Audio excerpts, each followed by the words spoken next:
Hi folks, I'm back with a quick Sepulveda line update. In our last video, we were awaiting imminent EIR release meetings. Well, if you didn't see any of Metro's emails and showed up to those meetings, you were in for a surprise because Metro canceled them last minute. The reason for the frantic cancellation is still unclear. Metro's official channels fiercely claim that it was just that they decided they needed a little more time to prepare the EIR for release. That they would set and promote these meetings and then cancel them last minute suggests that the most charitable reading is that someone massively screwed something up and only caught it last minute. The less charitable reading, which Metro channels fiercely deny, is that word came down from on high to stall for any number of reasons related to politics. There is a particular fear among the transit advocate community that Karen Bass saw the final cost estimates and freaked, and asked Metro CEO Stephanie Wiggins to delay this as much as possible to not become embroiled in a political debate over this when she's already in a massive amount of hot water. To be clear, I do not know if this is true. This is merely a persistent rumor.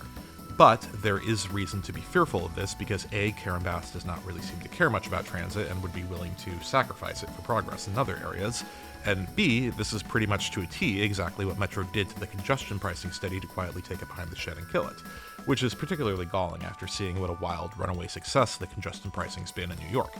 So, at best, incompetence. At worst, meddling. We don't know, and it's likely we'll never know for sure. But what we should do now doesn't change. Metro has finally reset these meetings between May 21st and May 31st, and surely they won't cancel them a second time, right? They've also doubled the amount of them, and you can see on screen when and where they are with links to sign up in the description. It is very important that we fill these meetings with people cheerleading the heavy rail alternatives.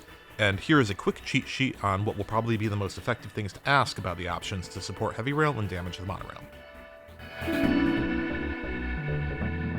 On the monorail, how will the monorail construction impact the 405?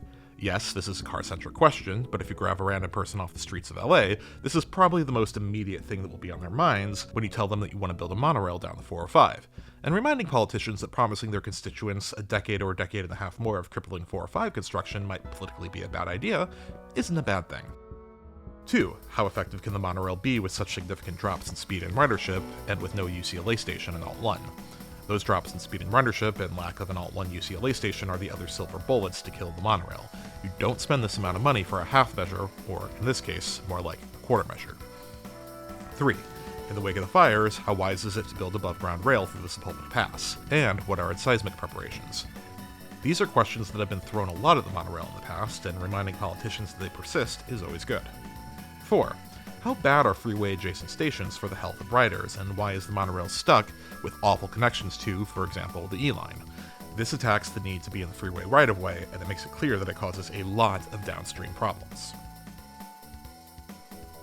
With the heavy rail, you can 5. Lob them an easy pitch by asking about their ridership numbers, especially for UCLA and Westwood, which are the best for the entire system, and how important heavy rail will be for serving as a linchpin that will bring riders into the system.